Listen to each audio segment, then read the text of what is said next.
Bonjour et bonsoir à tous et à tous. Bientôt Noël. Il a installé, je crois, le carton. Il est là, vous avez une décoration. Bref, vidéo d'actu d'après-conf. J'ai pas mal de choses à dire parce que je vais essayer de mélanger la conf avec les infos que j'ai eu lundi. De grosses tensions au club que j'ai pu confirmer par plusieurs voies. Cette conf-là m'a pas rassuré, moi, personnellement. Je vais peut-être encore une fois être un peu hors base. Moi, je trouve qu'elle est hyper consensuelle et qu'elle est pas rassurante du tout. Il y a de très grandes chances qu'on voie pas un énorme changement de stratégie ni d'animation, ce qui pour moi est rédhibitoire. On va perdre à Reims. Et tout va jouer à Montpellier pour la suite de l'aventure de Will Steele à Lens. Voilà, moi je pose directement les bails. Je pense que si on ne gagne pas face à Montpellier dans 15 jours, Will Steele sera débarqué. Voilà. Aujourd'hui, il est sur la sellette. Malheureusement, j'adore Will Steele. Le problème de Will Steele, c'est qu'il faut qu'il arrive à se dégager du bourbier dans lequel il est. Ce bourbier qui a provoqué sa grosse crise de colère lundi, où il a été extrêmement tendu. J'y reviendrai après. Mais cette conf de presse, je vais déjà en parler. Moi, je l'ai trouvé assez consensuelle. Ou d'une conf... Alors, peut-être que la conf d'après-match, c'était trop à chaud, mais dans ces cas-là, tu parles pas. Tu dis pas tout ce que t'as dit. J'en ai parlé dans la vidéo d'après-match. Il va y avoir des changements, faut plus d'offensifs sur le terrain, etc. Et après, sur la conf d'avant-match, dire il n'y a pas 4000 trucs à changer, on va un peu titiller la zone de confort, tout ça c'est du blabla, pour dire qu'au final tu vas pas faire beaucoup de changements. Le souci en fait de Will Steele, et je rebondis sur ça, c'est qu'en fait il a de la pression de la part du club, mais il a aussi de la pression de la part des joueurs, qui sont extrêmement réticents à changer ce qu'ils ont connu depuis 5 ans. Surtout certains cadres qui aujourd'hui sont des points noirs pour Will Steele. Moi, je sais de source sûre que Will Steele, à un moment donné, il a demandé à ce que certains cadres sautent à l'hiver. Voilà, clairement, je le pose, pour qu'il puisse débarrasser et faire ce qu'il a envie de faire. Voilà, ça a été dit ce week-end.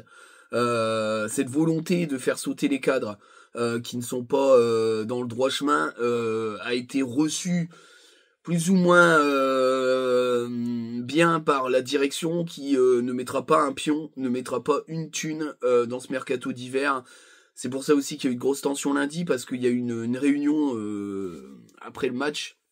Alors je sais pas si c'était samedi ou dimanche, où on a clairement expliqué à Will Steele que de toute façon il y allait avoir un emprunt pour reboucher les trous, et que de toute façon il y aurait pas d'investissement cet hiver. Que si y avait des ventes et que ça bouchait les trous et qu'il y avait peut-être un petit excédent, il verrait, mais que c'est pas en ordre de match alors, en ordre de match. Donc je pense qu'il a pété un câble lundi, très tendu, il a beaucoup gueulé, il a surtout découvert une gaillette très joyeuse, où les joueurs étaient très souriants, chose qui n'arrive jamais après des fêtes à l'époque Hayes, où les joueurs avaient quand même un peu le masque. Frank Hayes se baladait dans la gaillette avec un air extrêmement mécontent. Là, tout le monde est content, tout le monde s'en fout. Voilà, tout le monde s'en fout. Aujourd'hui, on a un groupe qui est déconnecté parce que y a trop de bordel dans ce groupe. Il y a trop de joueurs, c'est ingérable. Voilà, Will Steele s'en plaint, il est obligé de faire 2 groupes d'entraînement, ils s'entraînent jamais ensemble, ils sont trop nombreux. Après, quand t'as un contrat dans un club, t'as des obligations, mais le club aussi a des obligations envers toi. Le club a une obligation de préparation, d'entraînement, de mise à disposition des structures d'entraînement. Donc ils sont obligés d'entraîner les 32, 33, 34 joueurs de ce groupe, et ils peuvent le faire qu'en 2 groupes. Voilà. Le problème aussi du Will Steele, et c'est aussi pour ça qu'il a pété un câble, c'est qu'après le match, les cadres ont fait bien comprendre que cette sortie de conf, ils en avaient rien à foutre, qu'il était hors de question pour certains de changer de poste. Il était hors de question pour certains de passer en 4-3-3, que c'était n'importe quoi, qu'il n'y avait plus personne sur le banc à ce moment-là. Sauf que Will Steele a dit si, il y aura vous sur le banc. Et ça passe pas du tout. Voilà. Il y a des anciens cadres qui aujourd'hui veulent pas décrocher de leur poste alors qu'ils sont nuls à chier. Et ça pose un énorme problème à Will Steele, au point même d'avoir demandé à sa direction de s'en délester. Alors la petite info d'Abola, j'ai essayé un peu de creuser, apparemment ça semble vraiment une info fiable. Aujourd'hui il y a une proposition de la part d'un club de MLS envers Pereira da Costa, aux alentours de 10 millions d'euros. Faut signer tout de suite et le dégager. Déjà, ça sera la première chose. Si t'arrives à faire 10 millions d'euros sur Pereira da Costa, c'est un braquage. Il te resterait plus qu'une trentaine de millions d'euros, ce qui permettrait de vendre Danso pas trop cher, parce qu'il vaut plus rien. Aujourd'hui, dans le monde du foot, quand tu discutes avec certains gars qui sont dans le monde du foot, aujourd'hui, la valeur de Danso est divisée par deux. Il n'y a aucun club qui prendra un risque avec Kevin Danso. Parce qu'aujourd'hui, voilà, problème cardiaque, c'est une baisse de 30 à 40% de la valeur du joueur. C'est une prise de risque monstrueuse parce qu'ils vont être obligés de lui faire une batterie de tests supplémentaires à la visite médicale, plus un check-up complet, machin. C'est extrêmement risqué pour un club d'engager un joueur qui a des risques, même s'il a un certificat signé Docteur Mécouille, il peut jouer pendant 1000 ans. Pour un club, ça reste qu'une attestation. Le club, il est obligé de prendre en charge toute la prise en charge de détection de problèmes à ses frais pour savoir si le joueur est apte. Donc, du coup, la valeur de Danso va bien baisser. Koudir Kouzanov est suivi par le PSG, mais pas que, il est suivi par toute l'Europe. Aujourd'hui, la seule situation positive, ça serait de le vendre 20 millions et de se leur faire prêter dans la foulée pour finir la saison. Je pense que le gamin est assez droit, c'est pas le genre de deal qui serait perdant pour nous parce que c'est un gamin extrêmement droit, c'est peut-être l'un des plus corrects dans l'effectif au niveau du retour, de la gentillesse et de la manière de se comporter. Je pense que ça serait une bonne chose. Et puis après, il y a les invendables, hein, Fulgini et compagnie, faut brader ça 3 millions, faut dégager ça. De toute façon, la réunion, il y aura une réunion, je crois, la semaine prochaine pour faire le point sur les départs, les joueurs en fin de contrat. Aujourd'hui, il y a une batterie de joueurs qui sont en fin de contrat en 2026, ce qui voudrait dire qu'ils pourront signer librement dès janvier 2025. Ce qui pose un énorme problème, il faut les dégager avant parce que sinon tu vas les avoir sur le rable et ils partiront gratuitement, ce qui serait une catastrophe économique pour le club. Donc voilà, il va y avoir une réunion très importante avec le très très discret Lopez qui aujourd'hui, je sais pas, est complètement à la rue. Alors pour être sincère par rapport à ce qui s'est passé lundi, il y a quand même eu enfin l'entourage du coach a dû vraiment le calmer, l'isoler, tellement il était la colère, pour des raisons simples que je viens d'évoquer, hein, bloqué par le mercato, il n'a pas le droit de faire ce qu'il veut, il se retrouve vraiment handicapé. Aujourd'hui, il y a vraiment une césure très forte entre lui et certains cadres. Soit c'est lui qui saute, soit c'est les cadres qui vont sauter. À un moment donné, il y aura un choix à faire de la direction. Ça va sûrement s'établir pour Montpellier. Maintenant, face à Montpellier, il faut qu'il mette l'équipe qu'il a envie de mettre. Hein. S'il perd face à Montpellier avec un groupe qu'il a choisi et un 11 de départ qu'il a choisi, il pourra partir avec les honneurs. S'il perd face à Montpellier en mettant les cadres, bah, il va se faire virer, hein, parce qu'on va dire qu'il sait pas s'imposer. Le problème aujourd'hui, c'est ça. Il y a un doute sur la capacité de leadership de Will Steele. Mais en même temps, il y a un tel leadership dans le vestiaire de certains que c'est pas évident. Mais il doit porter ses couilles à un moment donné. C'est ce qui lui est reproché. On lui reproche de ne pas assez porter ses coucouilles et de ne pas assez oser. La conf de presse, elle va pas dans ce sens-là, elle va dans une sens un peu consensuel. Il est même revenu sur l'arbitrage. Je trouve que c'est pas...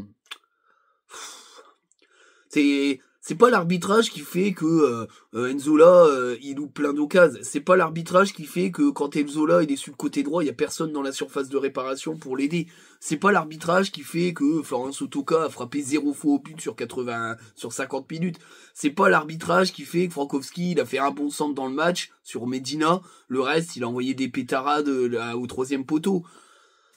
Ça fait beaucoup, voilà, ça fait beaucoup. Donc à un moment donné, tu peux pas toujours t'asseoir sur l'arbitrage. Oui, il y a des choses qui peuvent être discutées, mais pas Marseille. Je suis désolé, il y avait faute. Maintenant, ce qu'on peut critiquer, c'est la cohérence des coups de sifflet. Ça, c'est un fait. Mais aujourd'hui, tu perds pas ce match face à Marseille parce que il y a une faute d'arbitrage. Tu perds la faute face à Marseille parce que tu prends des comptes de 100 mètres et que c'est impossible en football de prendre ce type de contre, surtout quand il y a du vent et que tu tires un corner comme une tapette. Voilà, faut le dire. C'est très compliqué. Donc voilà, moi je suis assez sceptique par cette conf. Moi je trouve qu'il a rétro-pédalé un peu. Est-ce qu'il a été recadré sur le coup de gueule de lundi? C'est une possibilité. En tout cas, voilà, on se retrouve dans une situation. Il y a toujours les 5 absents, hein, Martin Satriano, Wesley Saïd, Aguilar, Wesley Saïd, Aguilar, Martin Satriano, qui c'est les autres? Putain, je sais plus. C'est quoi les 5? Jimmy Cabot, et puis Kofi, non? Je sais plus.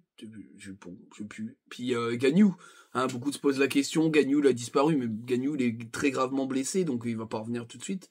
Je sais plus c'est qui le 5e qui est blessé. Ou alors c'est Gagnou, enfin j'ai pas bien compris, enfin bref, je suis en train de compter, mais enfin bon. Et on récupère donc de suspension Kouzanov et Grady. Voilà. Alors moi je suis très curieux de savoir ce qu'il va faire. Moi je pense qu'il va rester sur une défense à 3, ce qui est totalement une erreur. Voilà, alors Grady va être frais, mais à un moment donné tu dois faire un choix. C'est soit tu mets Grady, Danso, Medina, soit tu mets Gradit, Kouzanov, Medina, mais tu peux pas ressortir Kouzanov du groupe, surtout qu'il est méga en forme, apparemment il est très chaud. Donc à mon avis, voilà. Le geste fort déjà, c'est que retour de suspension de 2 joueurs, t'en choisis un des deux, déjà c'est un geste fort. Mais pour moi le geste fort c'est de passer à 4 derrière et de jouer en 4-3-3 quoi. Moi mon rêve, c'est Kouzanov, Medina, Machado, Frankowski ou Pouilly. Moi j'aimerais bien voir Pouilly, le gamin Pouilly quand même. Un milieu à 3 avec Ogé Diran, El Ainaoui et Diouf en numéro 10, et puis Zarouri, Enzola et Rémi Labo-Lascari, voilà. Ça aurait de la gueule, moi je suis désolé. Rémi Labo-Lascari il est capable de défendre, Zarouri il est assez accrocheur. Il n'y a plus que ça, de toute façon, il a plus le choix. Il a plus que 2 matchs, s'il n'y a pas de résultat face à Montpellier, il est mort, voilà, clairement. Alors, il n'y a pas de piste de coach, mais en tout cas voilà, il a un coup près, c'est ça. Personne ne doit perdre face à Montpellier ou ne pas gagner à Bollard face à Montpellier, c'est une erreur. Enfin, s'il gagne pas à Montpellier face à Montpellier à Bollard, il est mort. Voilà, c'est tout simplement une réalité. Moi, je suis assez circonspect. Aujourd'hui, il y a quand même un gros problème avec cet effectif, c'est déjà qu'il est dithyrambique. Il est dithyrambique, il est pléthorique, je dis n'importe quoi. Il est pléthorique. Alors, tout le monde dit, oh, c'est une force. Bah non, c'est pas une force, c'est casse-couille. Voilà, alors bien sûr qu'il y a 5 joueurs en moins, mais enfin, ça change rien qu'il est pléthorique et qu'il reste que les joueurs qui devraient pas être là. Donc ça pose un énorme problème. Comme je l'ai expliqué, les entraînements, tu peux pas les faire tous ensemble, t'es obligé de faire 2 groupes. Ce qui veut dire aujourd'hui que bah il y a plus de mélange, il y a vraiment des gros clans. Il y a beaucoup aujourd'hui de joueurs qui sont un peu dépendants des anciens cadres, ce qui est logique, ça fait 5 ans qu'ils sont là, mais le problème aujourd'hui c'est qu'ils ont plus le niveau pour être titulaires sur le terrain, donc ils sont en train un petit peu de foutre le bordel parce qu'ils sont pas très contents des futures décisions du coach.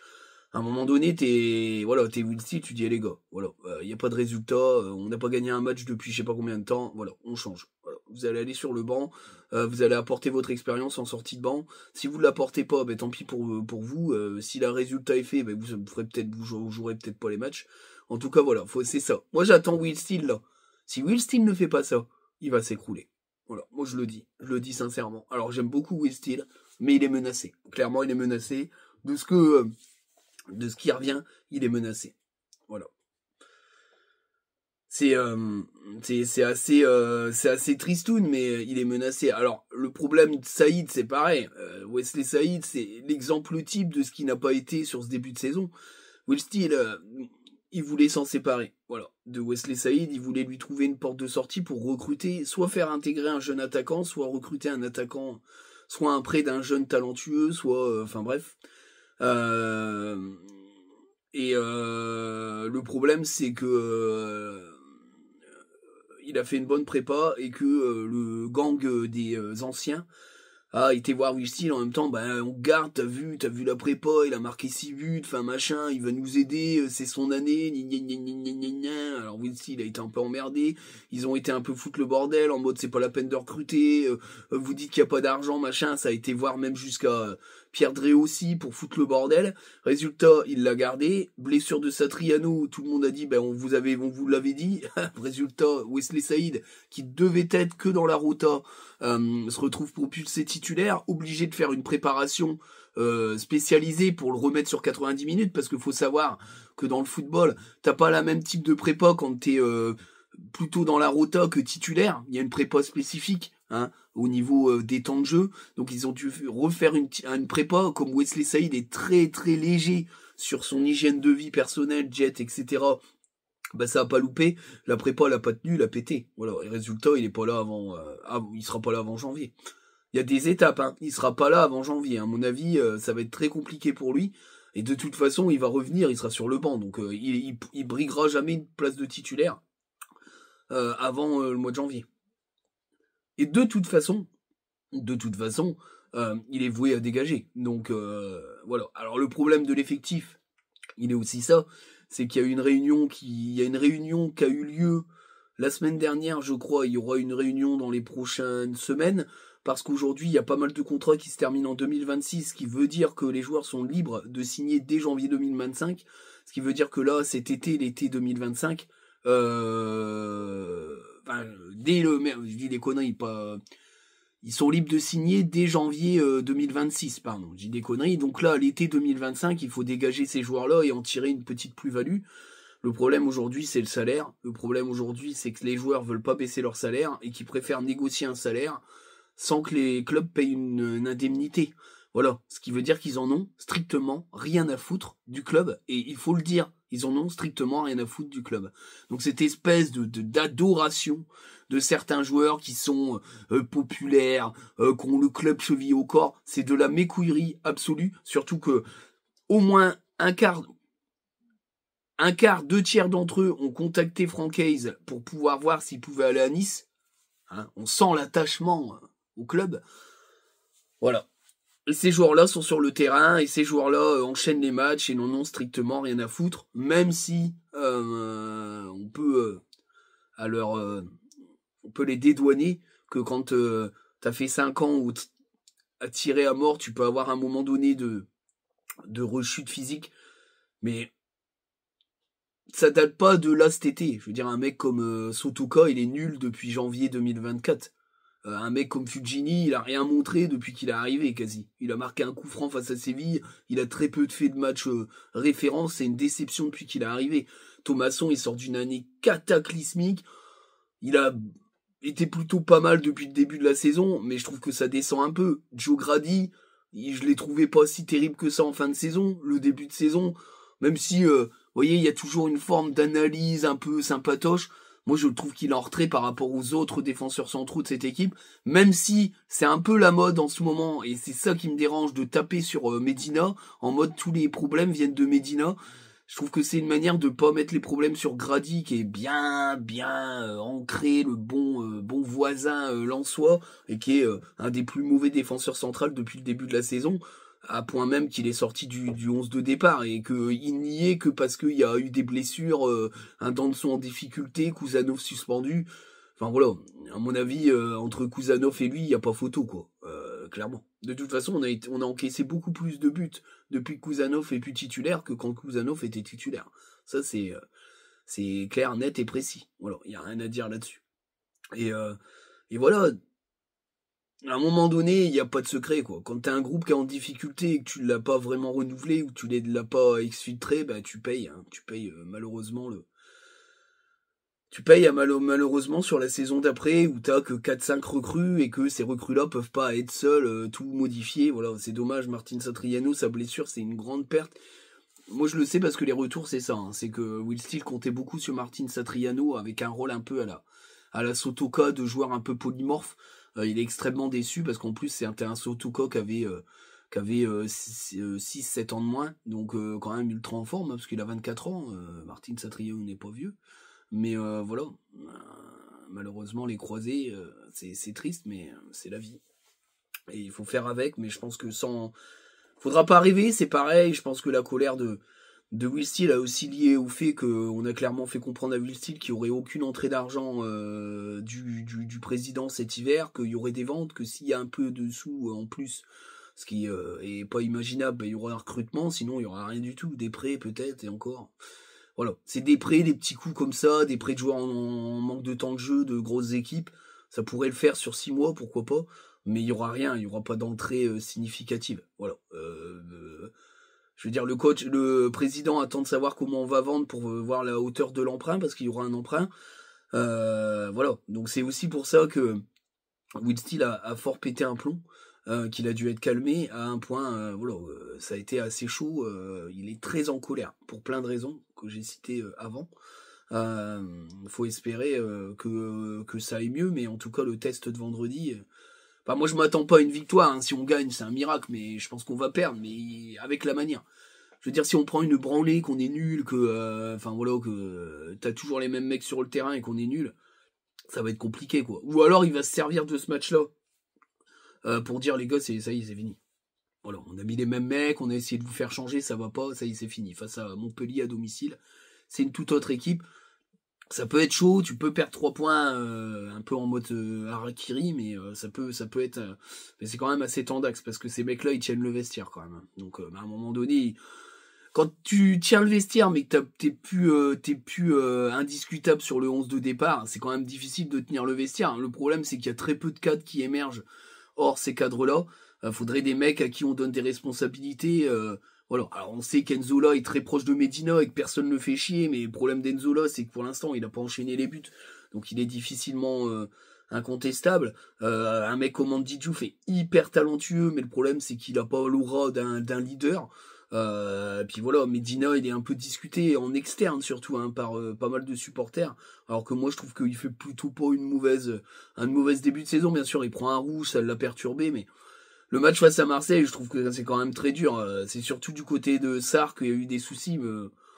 Medina, il a quand même fait ce qu'il a pu. Il a pas mal bien défendu. Il a essayé d'apporter. Il a même une occasion. Enfin, c'est un peu compliqué d'aller dire qu'il fait pas un bon match. Hein. Enfin, pas un bon match, mais il fait pas un match catastrophique, quoi. Comparé à ce que Gradit a donné face au PSG ou a donné face à pas mal d'équipes où il est complètement... Les stats sont pas mauvaises, mais les fautes sont mauvaises. C'est-à-dire que il a gardé ses stats de duel qui sont plutôt bonnes, mais sur les phases d'accélération de l'adversaire, il est complètement dépassé. Il fait plein de fautes à retardement ou des fautes à carton jaune. Donc le souci, c'est que comme il les accumule assez rapidement, puisqu'il fait un carton jaune par match quasi, il est suspendu. Plus sa blessure qui a pas aidé pour lui, parce que au niveau des choix du coach, c'était plus simple, puisque Kuzanov l'a remplacé naturellement, mais il l'a très très bien remplacé. Voire même c'est impossible de le sortir du 11 de départ. Au Diran, c'est pareil, hein. Face à Marseille, il a été bon. C'est compliqué de le sortir du 11 de départ. Voilà. Et il y a beaucoup de choses qui vont devoir changer, mais la conf de presse me dit pas que ça va être ça, malheureusement. Donc je suis un peu circonspect. Voilà. Donc Reims, hein, on va affronter une équipe qui est en confiance, qui a montré des belles choses, qui a une belle attaque, qui joue avec 3 attaquants, hein, Nakamura, Ito et puis Diakité, ce que nous on devrait faire depuis longtemps. Je pense que ça va être un match très difficile, il y aura pas mal de Lensois. J'ai bien aimé un peu la campagne, un peu les ch'tilous machin, et le club qui répond, il y a pas de chambrage, c'est le jeu. Le but c'est qu'il y ait beaucoup de Lensois à Reims, mais il va falloir que l'équipe montre quelque chose. Mais aujourd'hui tu peux pas montrer quelque chose avec des cadres éclatés. Et donc voilà. Mais le problème c'est ça, il parle de petites touches, pas 4000 trucs à changer. Ça me plaît pas. Ou alors c'est de la com cachée et puis il va nous surprendre, mais j'ai du mal à y croire. Je sais pas. Il aurait dû le faire depuis longtemps déjà. Dili dont il a parlé, qui a pas rentré du tout.